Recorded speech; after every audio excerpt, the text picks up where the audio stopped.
A volante do sargento Zé Rufino era sediada na Serra Negra, na divisa da Bahia com Sergipe. Quando não estavam nos matos caçando cangaceiros, os soldados matavam o tempo perambulando pelo povoado, jogando baralho e sinuca, fumando e bebendo.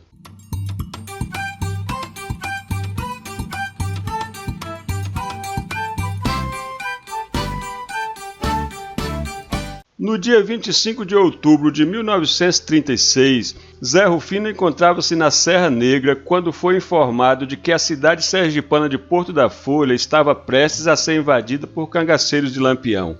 Sem perda de tempo, o comandante pôs a tropa na estrada. Não seguiu, contudo, o roteiro natural que seria por Monte Alegre. Viajou no sentido de Carira, a fim de iludir a vigilância dos coiteiros, pois se fosse por Monte Alegre, com certeza alguém correria na frente a fim de avisar aos bandidos. A viagem foi feita a pé. Na fazenda Venturosa, antes do povoado Cipó de Leite, os soldados mudaram de rumo e entraram em Sergipe, rompendo pelas Aningas, Cumbuqueiro, Serrinha e Baixa Limpa. E à noite, estropiados e famintos, chegaram à Boca da Mata, como era conhecida a atual cidade de Nossa Senhora da Glória. Era um domingo. A maioria dos moradores já estavam dormindo. Quando se ouviu o reboliço da tropa, pensou-se que era Lampião. Começou a correria. Zé Rufino tranquilizou a todos. Era uma força da Bahia, que não tivessem receio. No dia 29, os homens da volante passaram por um riacho seco, em cujo leito se encontravam, a intervalos pequenos, poços de água, onde nadavam piabas e outros peixes pequenos.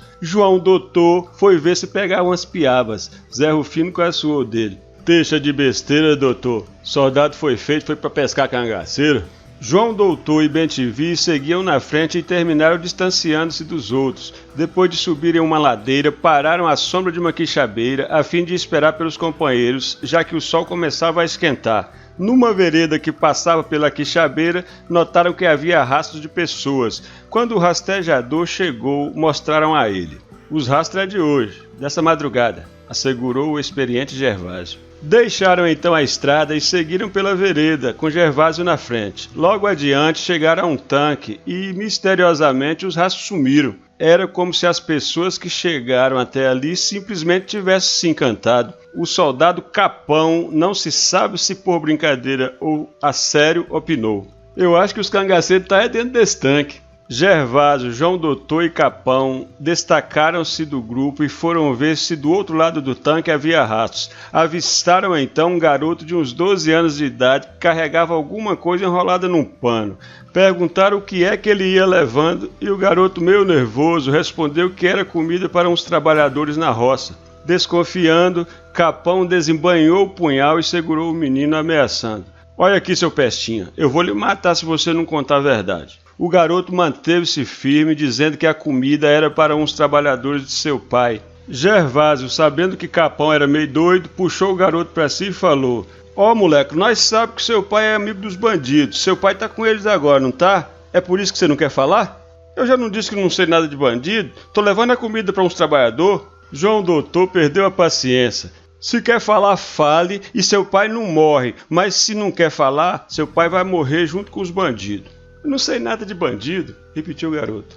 Nesse instante, viram Bentivi e Alípio no paredão do tanque fazendo gesto para que todos se reunissem. Pelo jeito, tinham descoberto alguma coisa. Gervásio levou o garoto a Zé Rufino e expôs as suspeitas de que ele estava levando comida para os cangaceiros. Zé Rufino não mostrou interesse imediato pelo menino, pois Bentivi e Alípio tinham encontrado os rastros. Apenas perguntou ao menino como era o nome daquele lugar. Cangaleixo, respondeu o garoto. Cangaleixo? Município de onde? Sei não, senhor. E de quem é essa fazenda? Do meu pai, uai. Eu perguntei o nome, agastou-se o comandante. Chamam ele de João do Pão. Zé Rufino pensou um pouco e disse: vamos ver os rastros. Isso aqui ou é Garuru ou é Porto da Folha. E traga esse moleque. Os rastros partiam de umas pedras atrás do paredão do tanque. As pegadas eram nítidas, recentes e encaminhavam-se para uma zona de vegetação densa com muita macambira e xique-xique. Os homens seguiam atentos. Zé Rufino tinha certeza de que os rastros eram o mesmo de bandidos, pois trabalhadores andam em caminhos que levam às roças. Só quem procura mata cerrada é bandido e caçador, mas caçador não caminha tentando esconder os rastros. O comandante dividiu a volante em 3 grupos, mandou que Valdemar, Jovino, Juazeiro, Capão e Paulo de Tavinha seguissem pelo lado direito. Pelo outro lado foram Zé Monteiro, Ercílio, João Venâncio e João Redondo. Pelo centro seguiu o restante da volante, inclusive Zé Rufino, o rastejador e o Cabo Miguel. Zé Rufino mandou que doutor João Pereira, Zé Martins e Bentivi fossem na frente. Os homens movimentaram-se em silêncio, pisando de leve na folhagem, cautelosamente, certos de que estavam próximos do coito dos bandidos. E não se enganaram, logo ouviram ruídos. Os soldados aproximaram-se agachados por trás das macambiras, comunicando-se por gestos. Adiante, sob uma árvore, avistaram 4 cangaceiros que estavam jogando baralho sentados no lajedo. Os soldados pararam um pouco, esperando Zé Rufino, que tinha ficado para trás. O comandante é quem deveria ordenar o ataque. Mariano escolhera aquele local com todo cuidado, pois sua mulher Rosinha estava em avançado estado de gravidez. Naquele momento, ele e Rosinha estavam descansando numa barraca à sombra de um umbuzeiro, enquanto ouviam a certa distância as discussões e xingamentos dos companheiros com seus trapacentos jogos de cartas. Instantes atrás, Isabelê exaltara-se, pois estava perdendo todas as partidas. Queria até rasgar o baralho, mas os outros não deixaram. Porém, agora os cabras estavam mais calmos. Os que estavam jogando eram o Pai Véi, Lavandeiras, Abelê e o coiteiro João do Pão. O cangaceiro criança estava peruando o jogo de pé, fumando. Depois chegou Quixabeira, que estivera andando pelos matos. Reclamando do calor, Quixabeira tirou o chapéu de couro e ficou abanando-se com ele. Criança jogou o toco do cigarro fora e dirigiu-se à tenda de Mariano. Não sabiam eles que se encontrava sob a mira dos fuzis de 4 soldados da volante do tenente Zé Rufino, postados atrás de umas touceiras de macambira, tão próximos que podiam ouvir as suas conversas. O soldado Bentivi encarregou-se de matar Criança e Quixabeira, os que estavam em pé, enquanto que doutor João Pereira e Zé Martins se concentraram nos que estavam jogando. Quando fizeram sinal para Zé Rufino, apontando para além das macambiras, o comandante levou o polegar, autorizando o ataque. Os soldados atiraram a um só tempo, abatendo logo 2 cabras, mas os outros, de forma inexplicável, saltaram como se fossem impulsionados por molas e embrenharam-se no mato, sem sequer esquecer as armas, pois no mesmo instante já estavam respondendo aos tiros da volante, gritando, xingando e ameaçando. Os outros soldados, ao ouvirem os disparos, correram na direção dos tiros.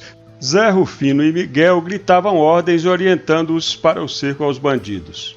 Rosinha estava grávida e não podia correr, e Mariano não a abandonaria naquela situação extrema. Era um cabra incapaz de abandonar o amigo, quanto mais a sua companheira. Que todos fugissem, menos ele. Mandou que ela se intocasse atrás de uma touceira de macambiras, enquanto ele, protegido por um pé de imburana, sustentava o fogo a fim de conter o avanço da volante. Em instantes, toda a área ao redor da imburana ficou ofuscada com a fumaça do seu fuzil. Miguel e Arthur rodearam pelo mato, orientando-se pela fumaça que envolvia o pé de imburana, e foram postar-se do outro lado. Mariano percebeu a manobra e compreendeu que ia ser cercado. Ainda dava para fugir. Não sabia se os companheiros estavam mortos ou se tinham fugido, mas Rosinha estava ali, não podia abandoná-la. Um cabra do Pajeú é homem até a morte. Prosseguiu atirando, ora na direção do grosso da volante, ora nos soldados que se postavam às suas costas. Sem poder enxergar direito devido ao fumaceiro, Miguel e Arthur atiravam na direção do tronco da imburana. Se havia alguém ali, não tinha como escapar. Como estava muito próxima, Rosinha viu quando o corpo de Mariano foi sacudido por um balaço que lhe espatifou a coxa esquerda. Então ela, desesperada, saiu correndo no meio da fumaça, gritando pelos companheiros e, por sorte, encontrou-os. Pelo amor de Deus, socorra Mariano, ele está ferido, ele está atrás daquele pé de imburana. Os cangaceiros foram rastejando até o local onde Mariano se encontrava. Acharam o corpo, estava vivo, tossindo, sufocado pela fumaça, mas consciente, mandando que fugissem. Me larguem, fujam, levem Rosinha, ela precisa salvar meu filho. 2 cangaceiros agarraram o corpo e saíram correndo com ele pelo mato, enquanto os outros davam cobertura. Porém, os soldados perceberam o que estava acontecendo e se puseram em seu encalço. Mariano ordenava aos companheiros: me larga, fujam! Levem Rosinha, ela precisa salvar meu filho. Me larga. Como os companheiros não o obedeciam, ele puxou a pistola e ameaçou: ou me larga ou eu mato vocês. Os companheiros fugiram, levando Rosinha, ora correndo, ora praticamente arrastada. Sozinho, sem nenhuma esperança de salvação, mas sem perder a bravura, Mariano aguardou a aproximação da volante, atirando com a pistola até acabar a munição. Os soldados, percebendo que o cangaceiro não tinha mais balas, cercaram-no e esperaram a chegada de Zé Rufino. O comandante chegou ofegante, pisou no corpo do cangaceiro e perguntou: como é seu nome, cabra?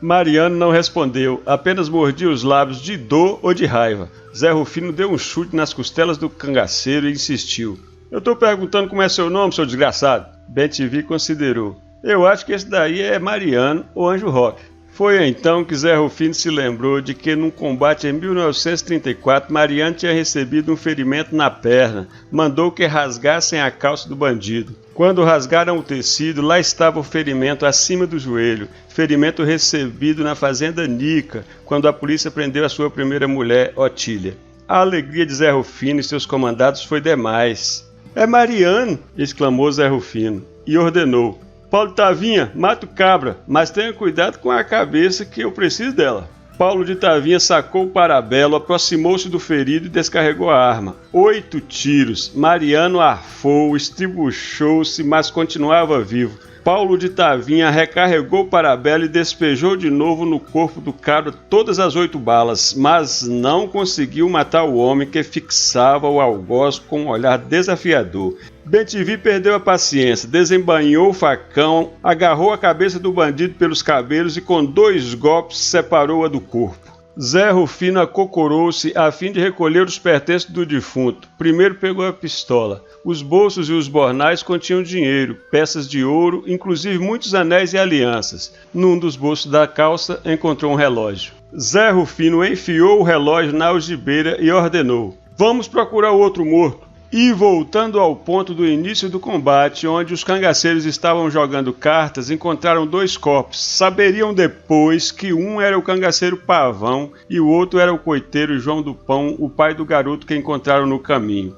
Zé Rufino aproximou-se e, ao notar que os bolsos dos mortos estavam revirados para fora, berrou furioso: tem ladrão aqui! Eu só queria saber quem foi o cachorro que fez essa limpa. Peguem as armas e a cartucheira do cabra. Enquanto os soldados vasculhavam a área à procura de outros mortos, ouviram-se os tiros. Todos correram para ver o que estava acontecendo e avistaram Alípio e Miguel deitados no chão, atirando em direção a uma moita, de onde também vinham tiros. Os soldados cercaram o atirador solitário, encontraram um cangaceiro já baleado e então Alípio deu um tiro de misericórdia, acertando um balaço em sua cabeça. Acabava de ser morto o cangaceiro Pai Velho. Zé Rufino fez uma verificação superficial nos bolsos e bornais do morto e foi condescendente. Para não dizer que eu sou fominha, desse aí pode pegar o que quiser.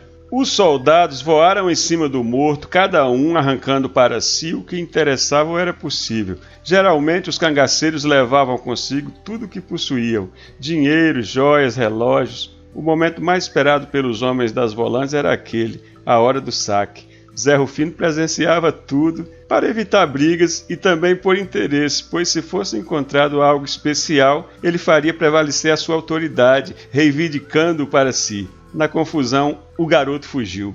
No início da tarde, a volante de Zé Rufino entrou triunfante em Porto da Folha, exibindo as cabeças dos cangaceiros. O comandante mandou reunir o povo na frente da igreja de Nossa Senhora da Conceição e ordenou que fizessem uma festa. As cabeças ficaram expostas na prefeitura. O mais aliviado era o comerciante Zé Brechinha, que tinha recebido um bilhete de Mariano solicitando 5 contos de réis. Zé Rufino resolveu levar as cabeças para Jeremoabo.